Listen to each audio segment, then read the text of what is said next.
मौत आवे माह रमजान दे विच मेरी दिन जुमा दे सुबह दी घड़ी होवे। मेरी मौत दा वाक़या पाकिस्तान अंदर सबना अखबारां दे खबर चढ़ी होवे ते पुलिस रात दा रहे ना डर मैनू मेरी बांह कौसर दे साथी ने फड़ी होवे।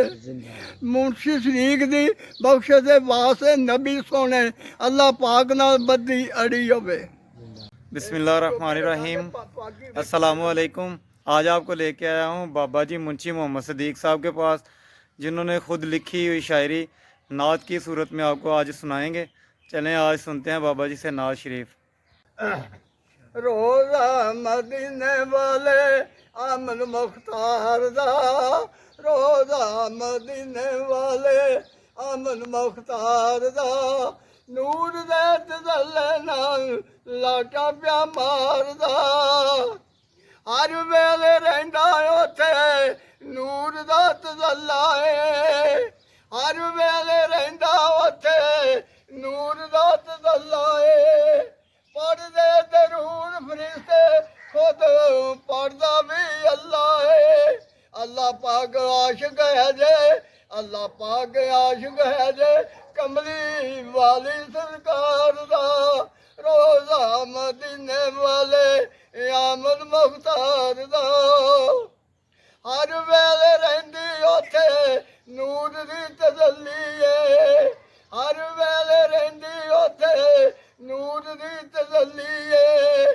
सबना नबियां ने चौखट ओ सोने दी मल्ली है। ईसा भी होना एक दिन, ईसा भी होना एक दिन, उमती शाहे इबरार दा, रोज़ा मदीने वाले आमद मुख्तार दा। सोने दी खातिर अल्लाह हर शै बनाई है, सोने दी खातिर अल्लाह हर शै बनाई है।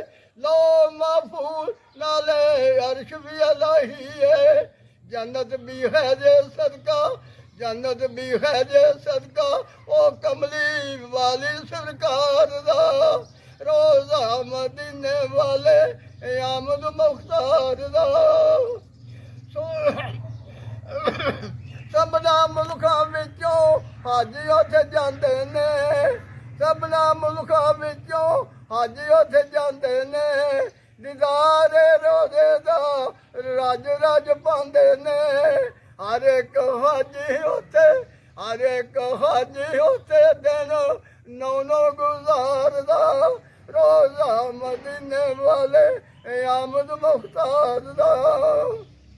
पढ़दे दरूद नाले पढ़दे सलाम ने, पढ़दे दरूद नाले पढ़दे सलाम ने, इयो कम करदे उत्थे सुबह दे शाम ने।